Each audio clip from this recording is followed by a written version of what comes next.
नमस्कार, मैं अनंत कुमार पांडे आपका अपने YouTube चैनल संस्कृत स्पेस के इस योगी बैच जो यूपी टीजीटी को लेकर के समुपस्थित है उसमें आप सभी का स्वागत करता हूं। हम काफ़ी समय से यूपी टीजीटी को लेकर के योगी बैच चला रहे हैं। तो उसी श्रृंखला में हम नीति शतक का अध्ययन कर रहे थे जो कि भर्तृहरि द्वारा विरचित है। उसमें हमने मूर्ख पद्धति जो कि प्रथम पद्धति थी उसका अध्ययन कर लिया है। उसका एक श्लोक बाकी है, उसको हम अभी अध्ययन करेंगे। उसके पश्चात विद्वत पद्धति जो कि द्वितीय पद्धति है उसका हम लोग आज अध्ययन करेंगे। ठीक है, तो आइए चलते हैं। तो ये मूर्ख पद्धति का अंतिम श्लोक है, इसका अध्ययन करेंगे हम लोग। इसमें शार्दूल विक्रीडित जो छंद है उस छंद में यह श्लोक निबद्ध है। तो आइए चलते हैं। तो शक्यो वारयितुं जलेन हुतभुक् छत्रेण सूर्यातपो नागेन्द्रो निशिताङ्कुशेन समदौ दण्डेन गोगर्दभौ व्याधिर्भेषजसंग्रहैश्च विविधैर्मन्त्रप्रयोगैर्विषं सर्वस्यौषधमस्ति शास्त्रविहितं मूर्खस्य नास्त्यौषधम्। तो इस श्लोक में हम लोग देखेंगे कि क्या बताया गया है। मूर्ख, इसमें जो मुख्य बात है वो कहा गया है कि मूर्खस्य नास्ति औषधम, मूर्ख के लिए कोई औषधि नहीं है। कुत्र नहीं है? तो शास्त्र विहितम मूर्खस्य औषधम नास्ति, शास्त्र विहित मूर्ख के लिए कोई औषधि नहीं है। और सर्वस्य औषधम अस्ति, सभी के लिए औषधि है। कहाँ है? तो शास्त्र विहितम, शास्त्र में सभी के लिए कोई न कोई जो पद्धति है या विधि है उसका नियोजन किया गया है, बताया गया उसके बारे में। तो अब क्रम से चलते हैं अन्वय के हिसाब से। तो हुतभुक् जलेन वारयितुं शक्यः, तो ये वारयितुं शक्यः का इसमें प्रत्येक के साथ में अन्वय करना है। ठीक है, तो हुतभुक् मतलब हुतम वहति, या हुतम मतलब दत्तम वहति इति हुतभुक्। हुतभुक् कहते हैं अग्नि को, ये अग्नि का विशेषण है। तो अग्नि को हम जल के द्वारा वारयितुं शक्यः मतलब उसको शांत कर सकते हैं। फिर सूर्यातपः छत्रेण, तो सूर्य से आतपः, सूर्यातपः, आतप कहते हैं यहाँ पर धूप को, घाम जिसको कहते हैं हम लोग। तो उस धूप को जो है छत्र मतलब छाते के द्वारा हम उसका भी वारण कर सकते हैं। ठीक है, फिर नागेंद्रो निशितांकुशेन, तो नागेंद्र हस्ती, तो हाथी को जो है निशित कहते हैं तीक्ष्ण अंकुश के द्वारा हम नागेंद्र मतलब इस हाथी को भी अपने वश में कर सकते हैं, उसका भी निवारण कर सकते हैं, वारण कर सकते हैं। फिर समदौ गोगर्दभौ दंडेन, समदौ मतलब मदेन सहितौ समदौ, तो मद से युक्त जो गो और गर्दभ हैं, गौश्च गर्दभश्च इति गोगर्दभौ, तो जो गो और गर्दभ है उनका हम दंड के द्वारा उनको हम शांत कर सकते हैं। व्याधि भेषज संग्रह, व्याधि जो है किसी प्रकार की भी व्याधि है उनको हम भेषज संग्रही मतलब औषधियों के संग्रह से उसको हम शांत कर सकते हैं। फिर विषम विविधैः मंत्र प्रयोगैः, मंत्राणाम प्रयोगैः मंत्र प्रयोगैः, तो विष को जो है विविध मंत्र प्रयोगों से हम उसको भी शांत कर सकते हैं। इस प्रकार एवं सर्वस्य शास्त्र विहितम औषधम अस्ति, इस प्रकार से सभी जितनी भी व्याधियां हैं उन सभी का शास्त्र में विहित औषधि है, किंतु मूर्खस्य औषधम नास्ति, मूर्ख की कोई भी औषधि प्राप्त नहीं होती है, क्योंकि मूर्ख को समझाना एक स्वयं में मूर्खता धारण करना होता है। ठीक है, तो इस प्रकार से यह जो मूर्ख पद्धति थी ये संपन्न होती है। आगे चलते हैं हम विद्वत पद्धति की तरफ। ठीक है,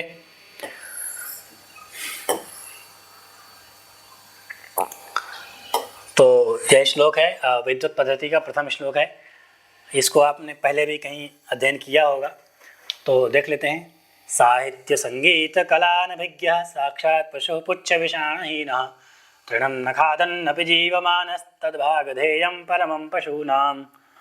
तो साहित्य संगीत कलानभिज्ञः, तो वह जो व्यक्ति है जो साहित्य जिसको साहित्य का ज्ञान नहीं है, संगीत और संगीत का ज्ञान नहीं है, और कला जो भी कलाएं हैं 64 कलाएं, उन कलाओं का जिनको ज्ञान नहीं है उनसे जो अनभिज्ञ है मतलब नहीं जानता है। तो इसमें समास क्या है?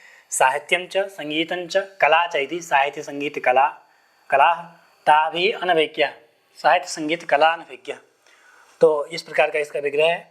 फिर साक्षात पशु, वह जो है कैसा है? जो इन तीनों से युक्त जो नहीं है, जिसको साहित्य संगीत और कला का ज्ञान नहीं है, वह साक्षात पशु, साक्षात पशु ही है, पशु के समान है, पशु ही है, पशु तुल्य है। पुच्छ विषाण ही ना, और कैसा है वो पशु? पुच्छ और विषाण, पुच्छ कहते हैं पूंछ को, और विषाण मतलब सींग, तो सींग और पूंछ से रहित जो वह क्या है? साक्षात पशु के समान है। कौन? जो साहित्य संगीत और कला से अनभिज्ञ है। ठीक है। फिर तृणम न खादन नपि जीवमानः, वह तृण का भक्षण नहीं करता है फिर भी जीवमानः मतलब जीवित रहता हुआ। जीवमानः में शानच प्रत्यय है। ठीक है। और खादन नपि में, खादन में क्षत्रिय प्रत्यय है, तो खादन नपि जीवमानः, तो तृण का न भक्षण करते हुए भी जीवित रहता हुआ जो ऐसा जो साहित्य संगीत और कला से अनभिज्ञ जो व्यक्ति है वह क्या है? साक्षात पशु है। और तृण का खादन न करता हुआ तद्भागधेयम परमं पशूनां, वह पशुओं का परम सौभाग्य है कि वह तृण का भक्षण नहीं करता है फिर भी पशु के रूप में जीवित रहता है। ठीक है। इस प्रकार से यह श्लोक संपन्न होता है। ठीक। आगे अगला श्लोक है, इसमें कहते हैं ये शाम न विद्या न तपो न दानम ज्ञानम न शीलम न गुणो न धर्मः ते मर्त्यलोके भुवि भारभूता मनुष्य रूपेण मृगाश्चरन्ति। तो वो कैसे हैं? ये शाम न विद्या, जिस व्यक्ति के पास विद्या नहीं है, जिसको शास्त्र अध्ययन नहीं किया है, न तपः, जिसने तपस्या नहीं की है, न ज्ञानम दानम, और जिसने कोई दान नहीं किया है कभी, जो दान नहीं करता है, और ज्ञानम न, तो ज्ञान भी नहीं है जिसको, और शीलम, जिसका स्वभाव सरल नहीं है, गुणों न धर्म, जिसके पास गुण नहीं है और धर्म नहीं है, वो कैसा है? ते मर्त्यलोके, वह जो है इस मर्त्यलोक मतलब मर्त्यानाम लोके मर्त्यलोके अस्मिन मर्त्यलोके मतलब इस पृथ्वी लोक में, भुवि मर्त्यलोके भुवि ये दोनों आपस में विशेषण विशेष हैं। तो मर्त्यलोक इस जो भुवि भुवन है, जो ये जो पृथ्वी लोक है, इसमें भारभूता, भार के रूप में होते हैं, भारभूत भार रूप हैं। क्यों? मनुष्य रूपेण मृगाश्चरन्ति, जो इन सभी से युक्त नहीं है वो मनुष्य के रूप में, मृग मतलब पशु के समान ही विचरण कर रहा है। ठीक है। आगे चलें। इस जो छंद ये जो श्लोक है इसमें उपजाति छंद है। ठीक है। आगे चलते हैं। ये अनुष्टुप में है। वरम पर्वत दुर्गेशु भ्रांतम वनचरैः सह न मूर्खजन संपर्कः सुरेंद्र भवनेष्वपि। तो वरम पर्वत दुर्गेशु, पर्वत दुर्गों में, पर्वत में और दुर्ग में, पर्वतेषु दुर्गेषु च, पर्वतश्च दुर्गाश्च इति पर्वत दुर्गाः तेषु पर्वत दुर्गेषु वनचरैः सह भ्रांतम वरम, वनचरों मतलब वन में जो विचरण करते हैं, वनवासी जो व्यक्ति हैं, उनके साथ में पर्वत और दुर्ग में भ्रमण करना श्रेष्ठ है, वर उचित है। ठीक है। किंतु न मूर्ख जन संपर्क सुरेंद्र भवनेषु भी, सुरेंद्र से भवनम सुरेंद्र भवनम तस्मिन् सुरेंद्र भवने, या सुरेंद्राणाम भवनम सुरेंद्र भवनम तेषु सुरेंद्र भवनेषु। तो या सुरेंद्र से भवनानि सुरेंद्र भवनानि तेषु सुरेंद्र भवनेषु। तो सुरेंद्र भवन मतलब देवराज जो इंद्र है, उनके भवन में भी अगर मूर्ख के साथ संपर्क हो जाए तो वह श्रेष्ठ कल्याणकारी नहीं है हमारे लिए। ठीक है। तो आगे चलते हैं।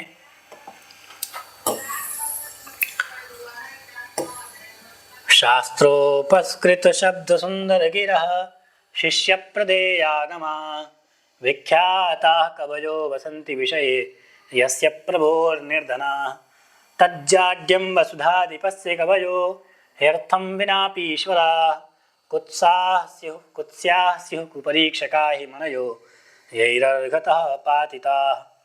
तो इसका अन्वय देख लीजिए। शास्त्रोपस्कृत शब्द सुंदर गिरः शिष्य प्रदेयागमाः विख्याताः कवयः यस्य प्रभोर्विषये निर्धना वसन्ति तत् वसुधाधिपस्य जाड्यम ही, मतलब यतो ही, क्योंकि कवयो अर्थम विनापि ईश्वरः ही कुपरीक्षकाः कुत्स्याः स्युः यैर्मरणयोः अर्घतः पातिताः। तो अब इसमें कई जगह समास है, तो हम जो इसमें नीतिपथ नामक जो टीका है इसमें जो दिया हुआ है इसी के अनुसार देख लेते हैं। करें शास्त्रोपस्कृत शब्द सुंदर गिरः, मतलब शास्त्रैः मतलब व्याकरणादिभिः शब्द शुद्धि सौंदर्य शिक्षकैः ग्रंथैः उपस्कृतैः परिशोधितैः, मतलब जो शास्त्र हैं, कौन से? व्याकरण आदि जो शास्त्र हैं जिनके द्वारा वाणी का परिमार्जन होता है, वाणी में शुद्धता आती है, ऐसे जो शास्त्र जो व्याकरण आदि हैं उनके द्वारा उपस्कृत मतलब परिशोधित जो शब्द हैं, शब्द ही सुंदरियो गिरः, सुंदर जो वाणी है उनका क्या होता है, तो सुंदर वाणी के द्वारा क्या होता है, शिष्य प्रदेयागम, शिष्यैहि प्रदेयाः शिष्य प्रदेयाः आगमाः। तो जो शिष्यों को आगम मतलब शास्त्रों का जो ज्ञान कराते हैं, ऐसे विख्याता कवयः, विख्यात जो कवि हैं, यस्य प्रभोर विषये निर्धनाः वसन्ति, जिस प्रभु के विषय मतलब प्रभु के राज्य में निर्धनाः वसन्ति, निर्धन ऐसे जो कवि हैं, ऐसे जो ज्ञानी व्यक्ति हैं, वह अगर किसी के राज्य में निर्धन वास करते हैं, तत् वसुधाधिपस्य जाड्यम, तो वह क्या है, वसुधाधिप मतलब वसुधस्य वसुधायाः अधिपः वसुधाधिपः, तो अधिप कहते हैं राजा को, तो वसुधा का अधिप मतलब वसुधाधिप मतलब इस पृथ्वी लोक का जो राजा है, उस क्षेत्र का जो राजा है, उस राजा का ही जाड्य है। किस क्या कि उसके राज्य में कोई ऐसा जो विद्वान व्यक्ति है वह निर्धन वास कर रहा है, ठीक है। क्योंकि कवयो अर्थम विनापि ईश्वरः हि कुपरीक्ष, कवि जो हैं वह क्या है, अर्थ के बिना भी ईश्वर मतलब श्रेष्ठ हैं, ठीक है। और कुपरीक्षकाः कुत्स्याः स्युः, ऐसे जो अब जो इस प्रकार के जो कवि हैं उनका जो सम्मान नहीं करते हैं वह कैसे हैं, कुत्स्याः स्युः, वह निंदित होते हैं।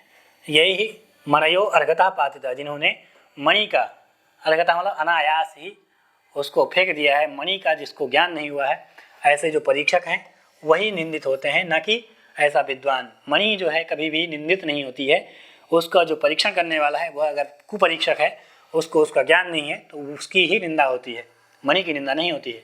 ऐसे ही जो श्रेष्ठ जो विद्वान व्यक्ति है, विद्वान व्यक्ति की निंदा नहीं है उसमें, उसका जो परीक्षण करने वाले राजा हैं या कोई उसके निंदनीय उसकी निंदा करने वाले जो व्यक्ति हैं वह निंदनीय है, ठीक है।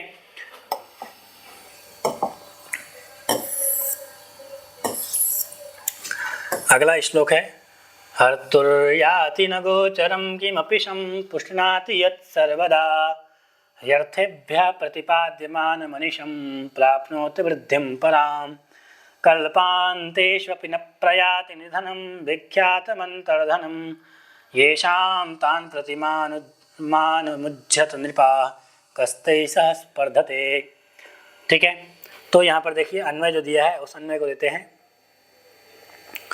तो यत् हर्तुः गोचरम न याति, हर्तुः मतलब जो चोर है, हरण करने वाला है, यत् से क्या लेना है यहाँ पर, तो अभी जो चल रहा था विद्याख्यम अंतर्धनम, तो यही लेना है, विद्याख्यम अंतर्धनम हर्तुम यत् हर्तुः गोचरम न याति।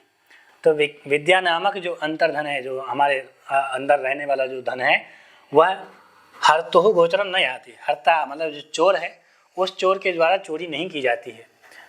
सर्वदा किमपि शम पुष्णाति, हमेशा ही कुछ न कुछ, शम मतलब कल्याणकारी, पोषण करता है, मतलब कल्याणकारी ही होती है वह जो विद्याख्य नामक जो अंतर्धन है वह हमेशा कुछ न कुछ कल्याण ही करता है। अर्थेभ्यः प्रतिपाद्यमान मनीषम, अर्थी जो मतलब जो चाहते हैं, जो विद्यार्थी हैं उनको प्रतिपाद्यम, प्रतिपाद्य है क्या, प्रतिपाद्य मान मनीषम, अहर्निष्ठ क्या है, मान मतलब सम्मान को प्रदान करने वाले होते, पराम पराम ही वृद्धि प्राप्त होती, वह परावृद्धि को मतलब श्रेष्ठ वृद्धि को प्राप्त होता है, उसको अत्यंत ही मान इत्यादि की प्राप्ति होती है। कौन है ऐसा, येषां विद्याख्यम अंतर्धनम कल्पांतेष्वपि, जिनके पास विद्या नामक अंतर्धन है वह कल्पांतेष्वपि, कल्प के अंत पर्यंत भी निधनम न प्रयाति, निधनता को प्राप्त नहीं होता है। तो और कैसा है, नृपाः तान प्रति मानम उज्जत, नृप जो होते हैं उनके प्रति अपना सम्मान जो है उनको सम्मानित करते हैं, उनको सम्मान देते हैं। तैः सह कः स्पर्धते, उनके साथ कौन स्पर्धा कर सकता है, ऐसे जो विद्याख्य अंतर्धन जिनके पास है उनके साथ कोई भी प्रतिस्पर्धा नहीं कर सकता है। तो विद्या ही, क्योंकि विद्या ही सर्वश्रेष्ठ धन है, ठीक है। इसी बात को इस श्लोक के द्वारा समझाया गया है, ठीक है। तो ठीक है, इसमें ऐसा कोई कठिन शब्द नहीं है मुझे लगता है, तो इसके समास देखने की जरूरत नहीं है, आप लोग इतना समझते होंगे ऐसी मुझे आशा है, ठीक है। आगे चलते हैं।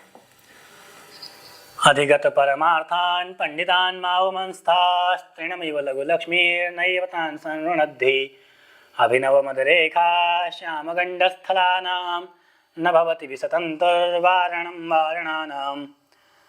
तो अधिगत परमार्थान पंडितान मावमंस्ताः। तो अधिगत जो परमार्थ हैं, अधिगतः परमार्थः, तो अधिगतः परमार्थ, परमार्थ मतलब परम तत्वम, जो उस परब्रह्म जो परमात्मा को जिसने जान लिया, अधिगतः ज्ञातः, अधिगत का मतलब ज्ञात है, जिस विद्वान ने उस परम तत्व को जान लिया है। अधिगत परमार्थान पंडितान माँ अवमंस्ता, उसकी जो है अवहेलना आपको नहीं करनी चाहिए। जो पंडित, जो विद्वान परम तत्व को जान गया है उसकी अवमंस्ता मतलब उसकी निंदा नहीं करनी चाहिए। लघु तृणमैव लक्ष्मी तान नैव सनुनद्धि। लघु तृण के समान लक्ष्मी उनको क्या है, नैव सनुनद्धि, लक्ष्मी उनका अवरोध नहीं करती है। एक तिनके के समान भी उनका अवरोधन नहीं करती और उनको अवरुद्ध नहीं करती है। क्यों? अभिनव मद रेखा श्याम गंडस्थलानां वारणानां विसतंतु वारणं न भवति। क्योंकि जो अभिनव मद रेखा, अभिनवेन मदेन, अभिनव मद रेखा को हम लोग देख लेते हैं। यहाँ पर देखें तो अभिनवा नूतनाश्चता मदस्य रेखा, तो नूतन जो मद की रेखा हैं, ताभि श्यामानि गंडस्थलानि, उनके द्वारा अभिनव मद रेखा के द्वारा जो गंडस्थल जिनके श्याम मतलब थोड़ा कृष्णवर्णीय हो गए हैं, ऐसे जो अभिनव मद रेखा से गंडस्थल जिसके श्यामल हो गए हैं, उनको वारणा नाम, ऐसे जो वारणा नाम मतलब नगा नाम जो हाथी हैं, उनको विषतंतु वारणम न भवति। विषतंतु जो है उनको वारित मतलब हटा नहीं सकता है, क्योंकि वह स्वतः उनके अंदर आया है। तो ऐसा जो विद्वान है उसको कोई भी रोक नहीं सकता है। ठीक है, इसका एक बार हिंदी अर्थ देख लेते हैं। जिन्होंने वस्तु के यथार्थ तत्व को जान लिया है, ऐसे पंडितों का अपमान मत करो।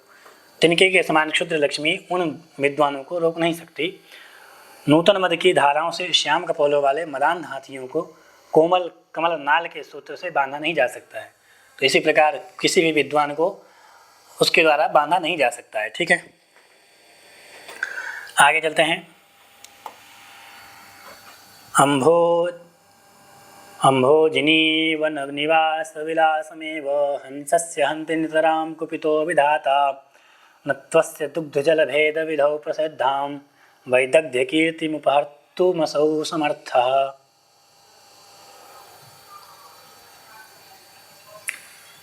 तो इसमें कौन सा छंद है? वसंत तिलका नाम का छंद है। ठीक है, अम्भोजिनी वन निवास विलासमेव। तो इसका अन्वय देखते हैं, अन्वय के अनुसार अर्थ करेंगे। नितराम कुपितो विधाता, मतलब हमेशा कुपित जो विधाता है, ब्रह्मा है, वह भी क्या है? हंसस्य, हंस को अम्भोजिनी वन निवास विलासमेव हंति। तो अम्भोजिनी कहते हैं कमलिनियों को। कमलिनियों के वन में निवास विहार करने वाला जो तमेव हंति अपहरंति, उसको ही विधाता जो है हरण करता है। हम हंस का जो निवास विलास योग्य जो वन होता है, उस विलास वन का ही हरण करता है, उसको ही नष्ट करता है। अस्य दुग्ध जल भेद विधौ प्रसिद्धाम। तो इस जो हंस है उसका दुग्ध जल भेद विधौ प्रसिद्धाम वैदग्ध्य कीर्तिम अपहर्तुम तु असौ न समर्था। तो इस प्रकार का जो दूध से जल का भेदन करने वाला, जो उसके अंदर जो वैदग्ध्य नाम की जो कीर्ति है, उसके अंदर जो गुण है, उसको नष्ट नहीं कर सकता विधाता भी। विधाता जो है हंस का जो विलास योग्य जो वन है उसको तो नष्ट कर सकता है, किंतु उस हंस के अंतर रहने वाला जो दूध और जल में भेद करने वाला जो अंतर्गुण है, उस गुण का हरण नहीं कर सकता है। ऐसे ही किसी भी मनुष्य का कुछ भी सब कुछ नष्ट कर सकता है, किंतु उसके अंदर निहित जो ज्ञान है, विद्या है, उसका कोई भी नाश नहीं कर सकता है, उसको कोई भी हरण नहीं कर सकता है उसका। इसलिए विद्वान बने, शास्त्रों का अध्ययन करें। ठीक है, आगे चलते हैं।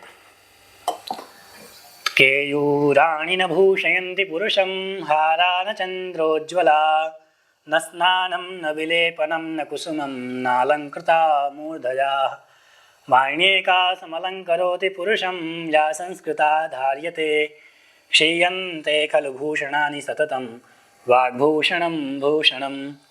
तो इसमें कह रहे हैं कि वाणी रूपी जो भूषण है वही जो है सर्वश्रेष्ठ भूषण है, अन्य क्या है सब नष्ट होते हैं। क्यों? क्षीयन्ते खल भूषणानि सततम, और जितने भी भूषण हैं आभूषण हैं वह हमेशा ही नष्ट होते हैं, धीरे धीरे नष्ट होते हैं। क्यों? जैसे देखते हैं केयूराणि न भूषयन्ति पुरुषम, केयूर कहते हैं हाथ में जो बांधे जाते आभूषण है कंगन इत्यादि, उनको केयूर कहते हैं। ठीक है, तो केयूराणि न भूषयन्ति पुरुषम, पुरुष को केयूर इत्यादि जो है भूषित नहीं करते हैं, सुशोभित नहीं करते हैं। हारा न चंद्रोज्ज्वला, और न ही हार इत्यादि जो है, और न चंद्रोज्ज्वला, चंद्रोज्ज्वला को चंद्र की जो कांति है उसको हार इत्यादि सुशोभित नहीं करते हैं। न स्नानम, स्नान से भी कोई पुरुष जो है सुशोभित नहीं होता है। न विलेपनम, अच्छा चंदन इत्यादि लगाने से भी कोई सुशोभित नहीं होता है। न कुसुमम, पुष्पों का धारण करने से भी कोई सुशोभित नहीं होता है। नालंकृता मूर्धजा, तो और सिर में कोई अच्छा आभूषण लगाने से भी कोई भी अलंकृत नहीं होता है। क्या है? वाणी का समलंकरोति पुरुषम, वाणी ही एक ऐसी है जो पुरुष को समलंकरोति अलंकृत करती है। या संस्कृताधारित, जो संस्कृत वाणी के द्वारा उस पुरुष की जो है पुरुष को सुशोभित करती है। क्षीयन्ते खलभूषणानि सततम, क्योंकि जितने भी आभूषण हैं वह हमेशा ही नष्ट होते हैं, इसलिए वाग्भूषणम भूषणम, वाणी रूपी जो आभूषण है वही वास्तविक भूषण है। इसलिए हम अपनी वाणी को श्रेष्ठ बनाएं, अध्ययन करें शास्त्रों का, जिससे हमारी वाणी श्रेष्ठ होगी। ठीक है,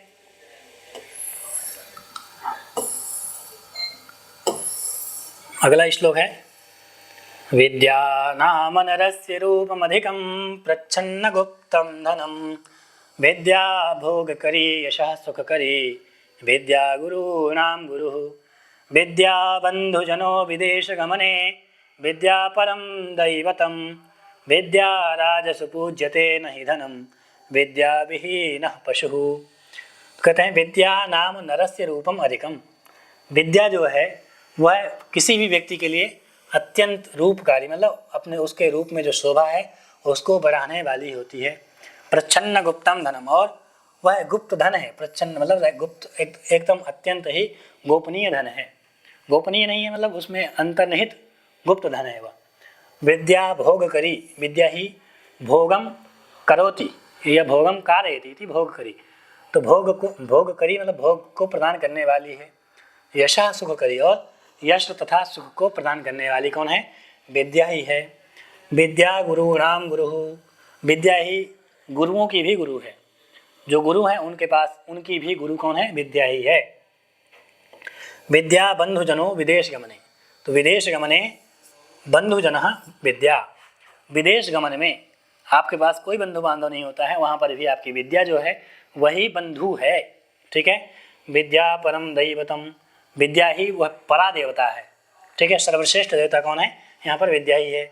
विद्या राजस पूज्यते नहीं धनम, राज्य में किसी भी राज्य में आप जाएंगे, अगर आप विद्वान हैं तो आपकी पूजा होगी, नहीं तो धनी तो बहुत सारे मिल जाएंगे, विद्वान बहुत कम लोग मिलते हैं। इसलिए विद्या राजस पूजते, जो विद्या से युक्त पुरुष है उसकी ही राज्य में पूजा होती है। विद्या विहीनः पशुः, विद्या से विहीन जो व्यक्ति है वह पशु के समान है। ठीक है, आगे चलते हैं।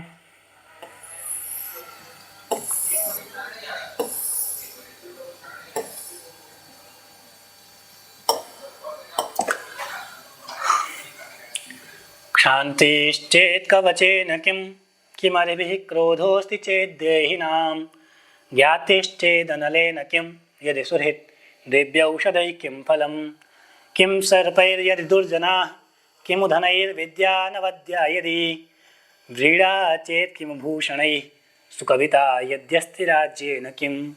ठीक है, तो देखिए यहाँ पर देहिनाम क्षान्तिश्चेत् कवचेन किम, देही मतलब देह अस्य अस्थिति देही, और तेषाम देहिनाम, तो जिसके पास देह है मतलब शरीरधारी जो व्यक्ति है उसके पास क्षांति मतलब अगर वो शांति से युक्त है तो उसको कवच की कोई आवश्यकता नहीं है। अगर वो व्यक्ति शांत रहेगा, किसी से युद्ध नहीं करेगा, तो उसको कवच की क्या ही आवश्यकता है। फिर क्रोधोस्ति चेत अरिभिः किम, अगर क्रोध है तो किसी भी, अरि मतलब कहते हैं यहाँ पर शत्रु को, तो अगर आप स्वयं क्रोधी व्यक्ति हैं तो आप अपने क्रोध से ही अपने आप को नुकसान पहुंचा लेंगे, आपको किसी शत्रु की कोई आवश्यकता नहीं है।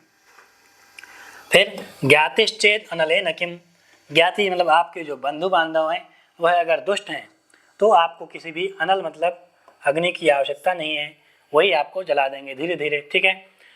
यदि सुहृद अस्ति दिव्य औषधि किम फलम, यदि आपके पास अच्छा मित्र है तो आपको दिव्य औषधियों की कोई आवश्यकता नहीं है, उनका कोई प्रयोजन नहीं है, ठीक है।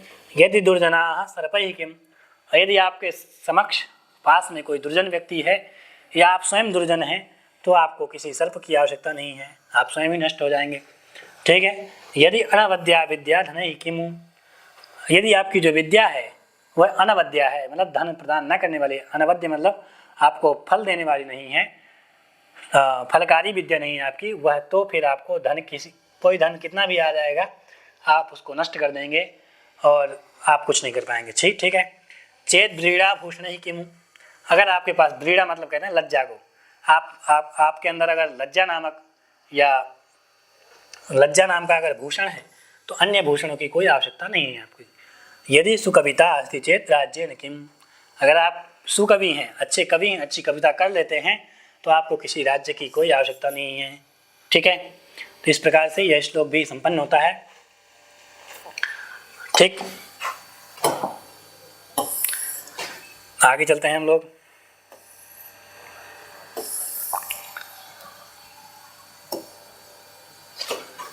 दाक्षिण्यं स्वजने दया परिजने शाठ्यं सदा दुर्जने प्रीतिः साधुजने नयो नृपजने विद्वज्जने चार्जवम् शौर्यं शत्रुजने क्षमा गुरुजने नारीजने धूर्तता ये चैवं पुरुषाः कलासु कुशलास्तेष्वेव लोकस्थितिः। तो अब यहाँ पर कहते हैं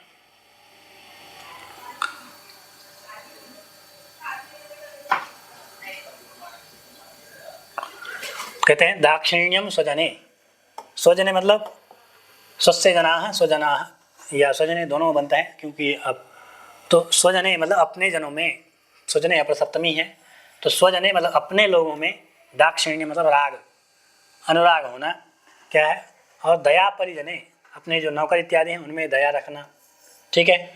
साठ्यम सदा दुर्जने, और दुर्जन के प्रति हमेशा सठे साठ्यम समाचरित वाली नीति अपनाने वाला। प्रीति साधुजने, साधु व्यक्ति जो है उनमें प्रीति रखना, प्रेम रखना। नयो नृपजने, और नृप के प्रति न्याय का आदर करना, नीति का आदर करना।